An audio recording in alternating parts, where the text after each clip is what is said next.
Saya terkena investasi bodong yang ditawarkan oleh teman saya. Saya kenal dari teman saya itu dari kecil. Berapa investasi pertama? Itu 70 juta. Saya ngajak keluarga, terus teman saya ajak juga. Total terkumpul 11M 860. Berapa? 11M 860 berapa gitu. 11 miliar. Itu gapnya lumayan loh, dari 70 juta 111 M.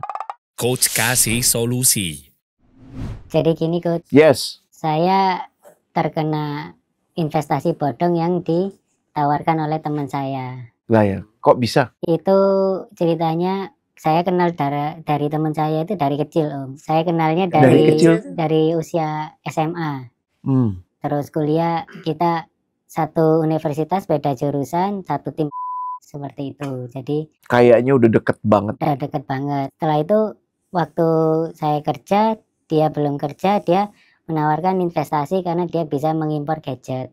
Oke. Saya tertarik, saya ngambil kredit di bank tempat saya bekerja, saya masukkan di sana, dan itu bisa kembali duitnya selama hampir 2 tahun. Berapa investasi pertama? Investasi pertama itu 70 juta. Oke. Itu kembali full semua. Bisnisnya jalan, kau lihat? Jalan. Oke. Dan saya juga sering beli gadget yang tidak masuk di Indonesia melalui teman saya tersebut. Oke. Nah, saya tertarik, saya sudah ikut, saya ngajak keluarga, terus teman saya ajak juga yang sekantor. Setelah uangmu kembali? Setelah uang saya kembali, tapi saya masukkan lagi. Berapa? Waktu itu tambah jadi sekitar 130. Jadi yang 70 udah kembali, terus 130? Iya, saya Oke. tambah. Itu bentuknya apa kalau boleh tahu? Per bulannya itu dapat profit 4%. Fix? Fix, per bulan. Terus pengembaliannya setelah? Setelah ada kontrak setahun, kalau mau ikut setahun kembali. Jadi ini pada prinsipnya pinjaman? Pinjaman, dia butuh pinjaman. Tapi dia mengistilahkan ke kami para investornya itu kerjasama. Seperti itu. Iya, kerjasamanya kan ada yang bentuknya pinjaman atau memiliki saham. Kalau memiliki saham? Enggak. Oke, berarti pinjaman. Pinjaman. Hutang itu? Iya. Oke, terus? Nah itu, setelah itu lambat laun sampai tiba-tiba, saya kan pertama ikut di 2017. 2019 selesai, 2020 awal COVID, setelah COVID itu ikut lagi. Setelah itu 2021 nambah banyak, sampai 2023 total terkumpul 11M 860. Berapa? 11M 860 berapa gitu. 11 miliar? Betul Coach, dari teman, dari keluarga, dari saya semua. Itu gapnya lumayan loh, dari 70 juta 111 M. Kalau yang 11 ini 100 nih uangmu sendiri?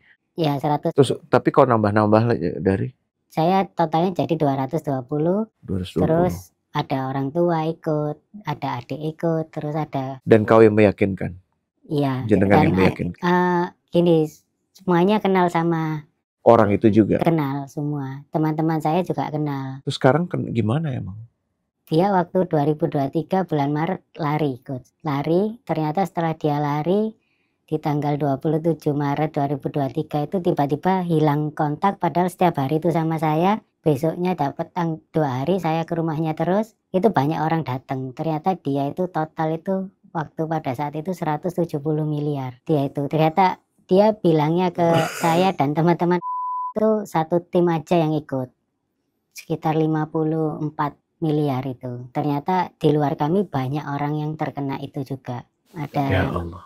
Terus? Nah itu 170 miliar itu terus akhirnya kebuka semua. 170 miliar dan 111 miliar dari kau yang paling besar? Saya 12 miliar. Kalau sorry. Yang paling besar ada yang dari kota di Jawa Timur juga, itu 69 miliar satu orang. Tapi dia juga sama seperti saya, banyak yang ikut melalui dia. Boleh nanya satu hal ya, orang-orang yang ikut itu kau berikan garansi? Garansinya itu, kesalahannya itu ada yang tanda tangannya itu sama saya, nggak sama teman saya tersebut.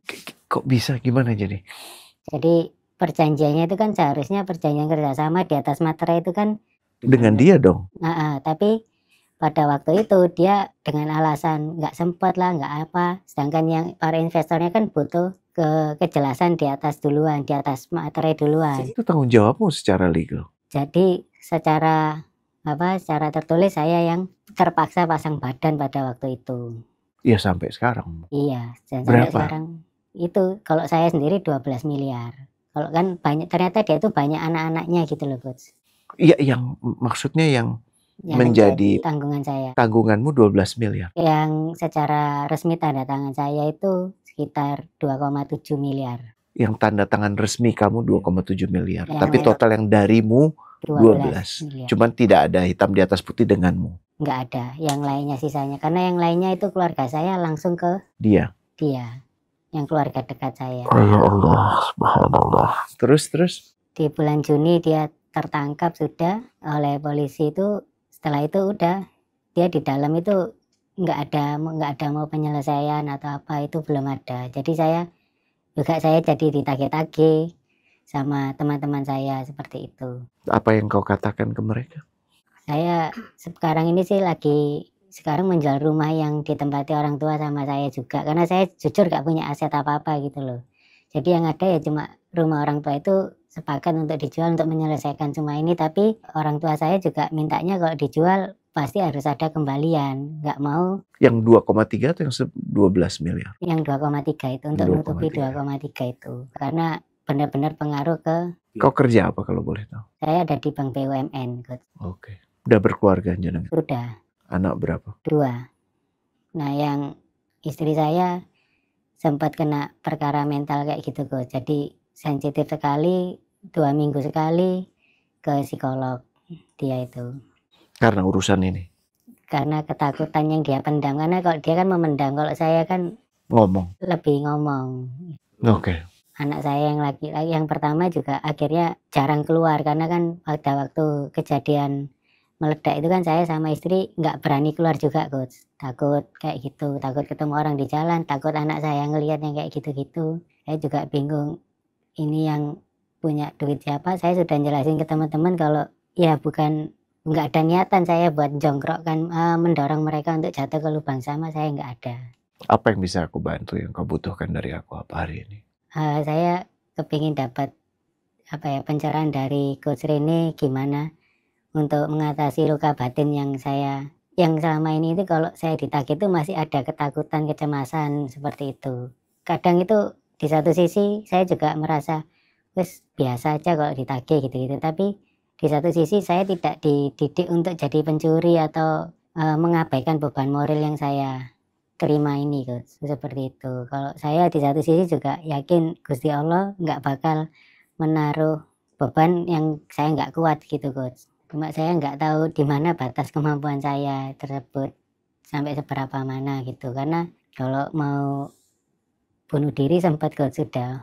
Waktu itu belum ada anak kedua, masih ada anak pertama aja. Malu, takut. Tapi saya lebih kepikiran kalau saya waktu itu bunuh diri, mati, meninggal. Anak-anak gimana? Anak istri justru lebih tertekan. Saya juga kepikiran ke sana. Ternyata kok sama Gusti Allah dikasih rezeki anak kedua itu. Baru mikir kan? Belum. Buang jauh-jauh ya? Siap. Ya, oke. Aku dengernya aja bisa merasakan ya. Walaupun pembawaanmu tenang, tapi aku paham banget beban yang kau rasakan, dan terima kasih udah memutuskan untuk bercerita di sini. Ya, kita urai sama-samanya tuh dengan mendudukkan persoalan dulu ya. Satu, kesalahanmu adalah merekomendasikan atau terlibat dengan bahkan pasang badan untuk satu hal yang kau belum punya ilmunya gitu ya. Dan selama ini hanya karena melihat satu kali berhasil, kali-kali berikutnya mestinya berhasil, dan itu kadang-kadang maaf ya kebodohan kita sebagai manusia. Gitu. Dan dirimu tidak mencuri itu, nggak ngambil dapat prosenan dari dia, dapat nggak? Saya dapat dari dia di luar yang orang-orang dapat semestinya itu. Berapa? 1%. Oke, jadi dengan 1% itu beban moralnya ya tambah jelas gitu kan. Itu artinya insentif untukmu dulu itu dalam mencari. Tapi dirimu tahu nggak? Itu ada akad nih yang 1% itu, ada kesepakatan nih? Nggak ada. Oh, jadi itu ini aja, ngomong aja. Dia kasih nggak? Dikasih. Besarnya kalau boleh tahu? Tergantung orang yang mau masuk. Total yang kau terima? Total itu dulu per bulan itu sekitar 14 sampai 17 juta per bulan. Oh bisa ya, jadi lumayan signifikan. lumayan. Jadi memang kok ada bisa dipersepsikan sebagai kaki tangan lah memang. Dan ini sesuatu yang memang harus diakui dan kesalahan ini ya bentuk penebusannya adalah saat ini. Iya, Ya, pertanyaan berikutnya, dirimu tahu dia akan bohongi? saya nggak tahu Coach. Diajak untuk terlibat di dalam upaya ngakali yang lain? Jujur saya benar-benar demi Allah nggak tahu Coach. Nggak tahu ya. Saya juga melihat teman-teman saya yang ikut aman-aman saja selama itu. Kalau gitu sebenarnya secara kaidahnya dirimu juga termasuk korbannya. Betul. Ya, dan keinginan untuk menuntaskan yang secara legal kau tanda tangan itu baik sekali. Ya, untuk yang lain hal paling prinsip yang aku bisa sampaikan adalah hadapi. Karena apapun itu selama kita hadapi dengan tenang, orang juga akhirnya akan sampai pada pemahaman percuma juga ngejar dirimu karena kan nggak ada hubungannya juga. Iya. Ya, dan itu yang harus proses menghadapi itu yang menghadapi itu gampang, tapi terus menghadapi itu yang susah. Iya. Mekanikanya adalah meyakini bahwa tidak ada kebetulan dari proses ini. Betul. Prinsip penting yang harus dipegang, semua ketidaknyamanan, semua ketakutan, keperihan, kekhawatiran yang dirasakan itu tidak akan terbuang percuma. Karena Allah menjanjikan atas apapun yang terjadi itu ada peruntukan baik. Tapi kita punya nggak keyakinan itu bahwa Allah berjanji seperti itu? Punya. Ya, kalau kau punya keyakinan itu, insya Allah lebih mudah. Karena ini cara Allah untuk nomor satu menghindarkanmu dari jatuh di jurang yang lebih besar di masa depan. Dan ini cara Allah untuk meningkatkan derajatmu selama kau menghadapinya. Iya. Ya, dan respect banget sama orang tuamu yang bahkan akan jual rumah, hitung-hitungannya harus dilakukan dengan baik, dengan benar. Dan selama saat ini masih punya pekerjaan, Masih. bertekunlah di pekerjaan itu, ya, karena apa yang sudah Allah berikan itu saat ini ya tinggal kau maksimalkan aja, ya, dengan segala macam cara. Atas apapun yang datang hadapi. Pokoknya jangan ada yang menghindar, hadapi. Kalau lelah katakan tunda dulu, boleh nggak saya meresponnya tidak langsung hari ini. Tapi memang atas semua kenikmatan yang kau dapatkan walaupun 1%, ini bayarannya. Sehingga untuk berikutnya saat kita ditawari satu kesempatan usaha, kita benar-benar memikirkan, ya, karena ada faktor risiko. Betul. Ya, yang kita benar-benar nggak pegang gitu, dan bahwa dia orang yang kayaknya kita kenal dari kecil kok jadi seperti itu. Selamat datang di dunia. Saya pun juga pernah mengalami yang sama. Yang menipu adalah teman kuliah sendiri. Itu benar-benar mengagetkan. Itu butuh waktu ya belasan tahun untuk bisa benar-benar memaafkan dan melupakan. Tapi akhirnya saya melihat ke belakang, saya lihat itu sebagai cara Allah untuk melindungi saya untuk masuk lebih dalam. Dan melihat seperti itu yang disebut sebagai bersyukur yang sejati. Kenapa? Karena bersyukur itu kemampuan untuk melihat dengan sudut pandang yang beda. Kalau ngelihat dengan ini kok gue gak nyaman, gue ditanyain terus, padahal kan lu tahu gue udah bilang gue gak terlibat.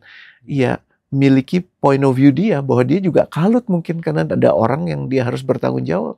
Dia juga harus berhadapan dengan istrinya yang terus menanyakan, kenapa sih uangnya mana, balikin dong. Orang tuanya atau bahkan mungkin dia pinjol. Punya pemahaman seperti itu, kita jadi lebih lembut dalam menanggapi orang bahwa ini bukan ingin membuatmu jadi tidak nyaman. Ini cara yang dia pahami untuk bisa mendapatkan apa yang dia yakini sebagai hak dia kan. Betul ya? Betul ya. Jadi prosesmu kalau tidak bisa memberikan solusi langsung karena keterbatasan, ya tetap hadapi dengan berbagai macam cara, dengan menemui, dengan minta maaf, dengan memperbaiki keadaan. Gitu ya. Jadi nggak ada yang salah dengan proses itu. Justru sangat baik, percaya deh. Ya usiamu sekarang dan ini akan jadi pelajaran yang sangat berharga untuk sisa hidupmu ke depan. Nah, bagaimana dengan istri? Istri sekarang ya cuma bikin kue untuk dijual gitu-gitu. Sebagai ibu rumah tangga, kesampingannya bikin kue brownies gitu untuk dijual. Itu bagus, tapi yakini bahwa dengan mengetahui keadaan ini, dengan semua keterbatasan dia, sehingga dia harus ketemu dengan yang namanya psikolog. Karena saya duga dia nggak mau membebanimu lagi. Betul. Betul ya? Betul. dengan dia masih bersamamu itu bentuk bakti dia. Ya, jadi tugasmu adalah menggantinya dengan yang lebih baik, ya, mengganti waktu yang hilang, kepelikan yang dia rasakan dengan kelembutanmu kepada dia, dengan komitmenmu untuk jadi suami yang lebih baik. Mulai dari yang paling kecil, nggak boleh kau di rumah nyantai, itu nggak bisa. Kau di rumah itu harus meringankan tugas dia. Kalau perlu kau mengambil alih tugas dia, supaya dia melihat bahwa memang suamiku sedang diuji, dan bahwa saya adalah bagian untuk menerima ujian itu bersama. Karena bukankah itu esensi kebersamaan? Justru pada saat kalian berdua bisa melalui ini, sebagaimana saya juga melalui proses berat itu bersama istri saya, kami merasa lebih dekat. Jadi tidak ada yang perlu kan problemnya kultur kita tuh pergi ke psikolog dianggap sebagai satu hal yang memalukan. Iya. Sama sekali enggak. Ya, kenapa? Karena kita butuh solusi pada tataran perilaku, mindset, kita butuh solusi pada tataran spiritual.